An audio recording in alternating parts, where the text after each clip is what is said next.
lumière rouge. Ça y est. Ça y est. Allez, chers amis, j'ai un caméraman là qui est en train de me filmer. J'enlève ça pour être plus présentable. Voilà, ici, aujourd'hui, je vais vous parler d'un cas assez récurrent. C'est une fois par mois ou tous les 2-3 mois, des cas comme ça se présentent. Là, vous entendez un moteur qui tourne. C'est un extracteur d'oxygène pour une patiente très sympathique, adorable. Elle a plus de 95 ans. Elle est au stade de la défaillance cardiaque, de l'insuffisance cardiaque terminale, c'est-à-dire qu'on ne peut plus rien faire, qu'on joue avec les médicaments chaque fois qu'elle est un peu étouffée. Voilà. Alors, la question se pose, mais qu'est-ce qu'on va devenir avec ça? Faut-il à chaque fois l'amener à l'hôpital, appeler les médecins pour faire des piqûres, faire des examens? On l'a fait depuis des années, on le fait. Et d'ailleurs, grâce à ce suivi, à ces soins, elle a pu même voyager, aller dans les îles très lointains et revenir. Elle est très bien avec l'oxygène. Bon, de temps en temps, une minute. On reprend, c'est bon? C'est bon. Ouais. Alors, chers amis, là, je fais ça en temps réel, ça sonne de partout. On va, pas abréger, mais dire l'essentiel. Dire l'essentiel, je l'écris dans mon livre. Une minute, pause. Je l'écris dans ce livre. Oui, oui, une photo avec moi. Oui. Pardon, qu'est-ce qu'elle dit? Prenez une photo avec elle après. Ah oui. Non, ça c'est tout à l'heure, tout à l'heure. Donc, avec toi. Oui, je l'explique dans le livre. Après 84 ans, l'esprit qui est dans notre plexus solaire aura fait assez d'expérience pour se détacher d'une façon naturelle. Une minute. Voilà. Voyez-vous, ça c'est le corps. Je l'explique dans mon livre. Et d'une façon scientifique. Il y a le corps astral et ensuite il y a l'esprit, toute petite. Ça c'est l'âme. Et donc, on a dit, donc, le corps humain, donc l'esprit aura assez de maturité pour se détacher. Et qu'est-ce qui est en train de se passer? J'avais dit dans mon livre que c'est les irradiations du sang qui vont se modifier pour que l'esprit se détache du corps. Donc c'est les irradiations de sang. Or, comme vous voyez, la nature a très bien fait les choses. Cette gentille patiente a une anémie qui s'aggrave à fur et à mesure et qu'on ne peut pas régénérer malgré les piqûres.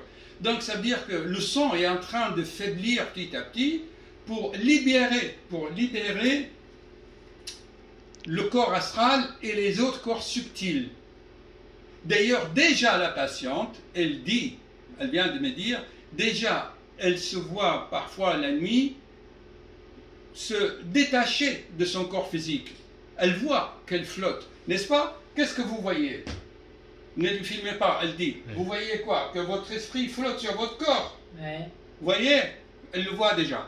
Donc, qu'est-ce qu'il faut faire en pratique? Il y a deux solutions.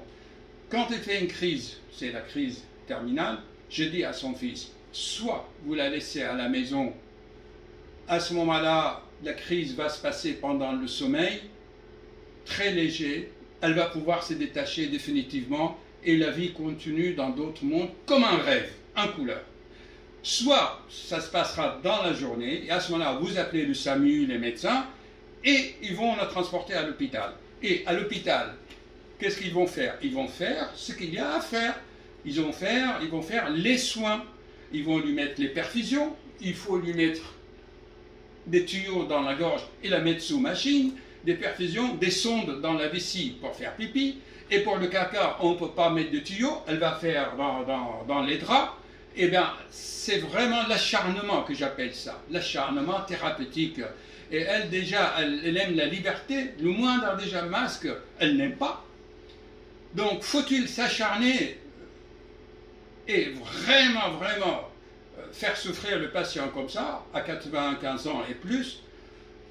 Il faut avoir le courage et dire au docteur, écoutez, vous faites ce que vous avez à faire par les piqûres, par les perfusions, mais pas de machine, pas d'assistance respiratoire, des tuyaux dans la gorge avec machine. vous la laissez tranquille, ils vont faire certainement de la morphine, et petit à petit, le souffle va s'arrêter, sans acharnement, sans machine. Et ça m'est déjà arrivé de faire ça. C'est une aide, c'est pas de l'euthanasie, hein, c'est pas de l'euthanasie. C'est une aide, un processus naturel. Voilà. Et petit à petit, elle va s'arrêter de respirer et elle va se voir comme elle se voit déjà. Voilà, chers amis, il faut avoir le courage de dire aux soignants, s'il vous plaît, pas d'acharnement, pas d'assistance respiratoire, pas de machine. Voilà, vous faites les piqûres, vous faites ce qu'il y a à faire, vous donnez de l'oxygène. Si elle souffre, bien sûr, il faut soulager les souffrances.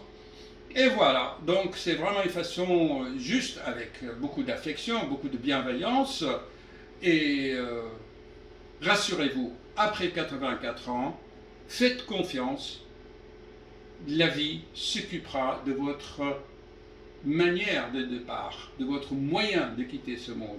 Soit un avion, un fusée, voilà. Faites confiance à la vie. Merci. Ça vient en respect,